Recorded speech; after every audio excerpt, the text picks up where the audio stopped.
Sony turning to the already crowded smartphone market. Just one thing to look out for in 2013 coming out of the Consumer Electronics Show in Las Vegas, where Wall Street Journal reporter Dai Wakabayashi joins us now.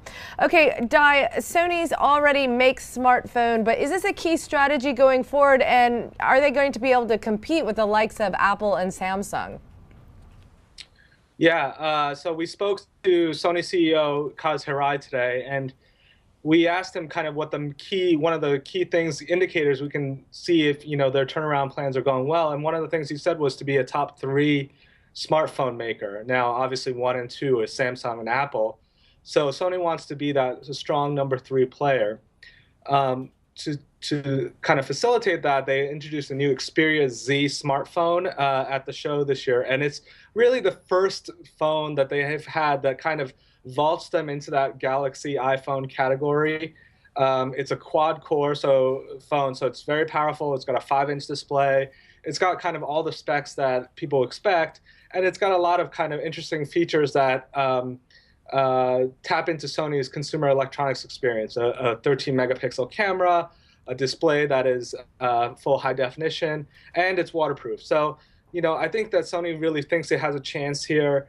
Certainly, if it doesn't go well, that doesn't bode well for their turnaround plans. Okay, and it seems like in this competitive market, companies are certainly trying to diversify into new products. Panasonic, one example. Panasonic's really had a hard time struggling with its TV business, has it not?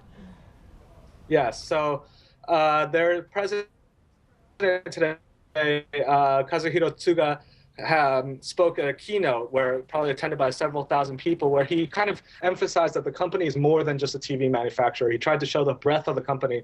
And, it's a company that employs 300,000 people around the world.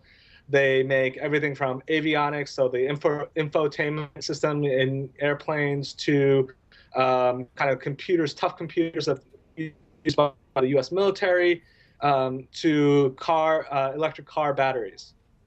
And so they wanted to show the full breadth, that they still have a strong position in selling to other businesses. And so, they said that their strong technology position is not for waste, because, they have these kind of business partners who value their technology offerings. Okay, and Dai, we recently did a segment on how, sales in e-readers are slowing down. When you're at the Consumer Electronics Show, what should we really look out for in terms of what the trends are going to be for this year?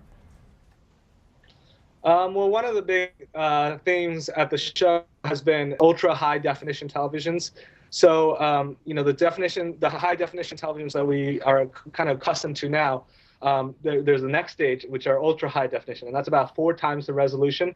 That's becoming somewhat necessary. I mean, I guess you could make an argument whether it's actually necessary or not, but it's becoming somewhat necessary because of the bigger size screens. And so TVs go into that 60-inch, 70-inch, 80-inch, 90-inch, and even over 100-inch categories. People can see pixelation on the screen, and so therefore, if you have sharper resolution, you solve some of that issue. Another big thing is kind of smart appliances. So appliances that can be controlled by your smartphone. So whether it's a washing machine that will start a load of laundry when you tell it to from your smartphone, or a refrigerator that tells you how much food you have left in your fridge, or a robotic vacuum cleaner that will start cleaning when you tell it to from your smartphone. And so it's this kind of integration with this key device, the smartphone, that you carry with you, and these traditional home appliances that are a big theme.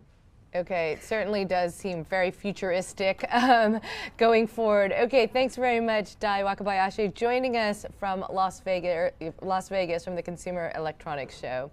For more coverage on that show and what's coming out of it, please go to WSJ.com. I'm Deborah Kahn for the Wall Street Journal Digital Network.